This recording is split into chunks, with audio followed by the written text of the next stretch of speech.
Now to a once-in-a-lifetime opportunity for history buffs. An original signed ratification copy of the U.S. Constitution was recently discovered and will be auctioned off later this month. And joining us this morning to talk about this extremely rare find is Seth Keller, a leading expert in acquiring, authenticating, and appraising American historic documents and artifacts as well, and Andrew Brunk, the president and CEO of Brunk Auction. So thank you both so much for joining us this morning. This is an amazing honor just to stand in front of this artifact here. So tell me a little bit about what we're seeing here, when it was found, where it was found, and how it was found.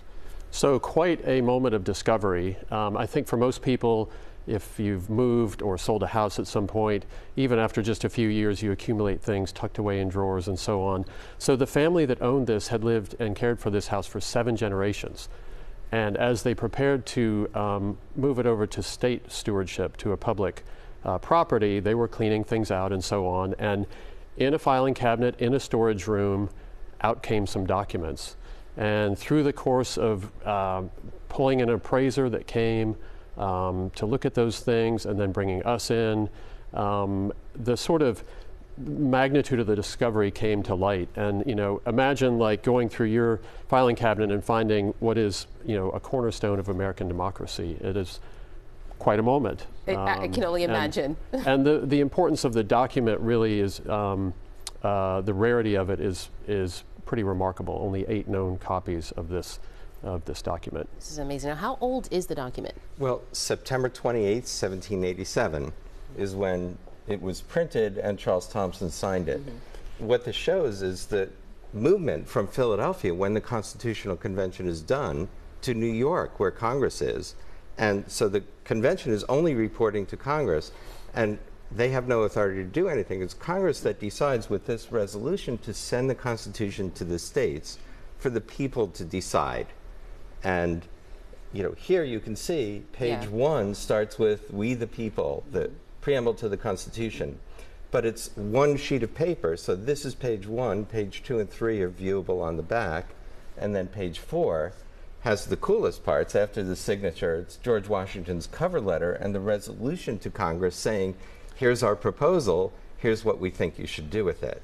And in the cover letter, George Washington talks about the need for compromise and how you have to give up a share of liberty to preserve the rest. Mm-hmm. So they're explaining it and sending it to the people. Wow, this is an amazing discovery. Your thoughts? Well, just this is the moment where the people get connected to the government, and I think that's what's remarkable. The "we the people" part, this is the moment where that connection is made, and the government is asking the people to decide. So all of the foundations of our democracy, this is sort of the key moment where they're asking, for the people to decide.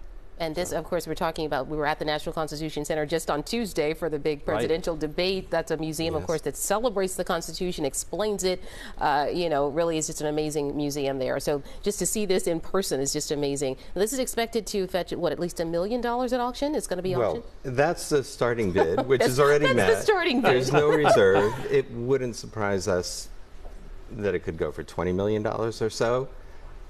Could be less, could be more. Could be more, yeah. Another copy of the Constitution sold at Sotheby's for $43.2 million. It's no more important than this, but the Philadelphia printing, not signed by anybody, that 500 copies were made.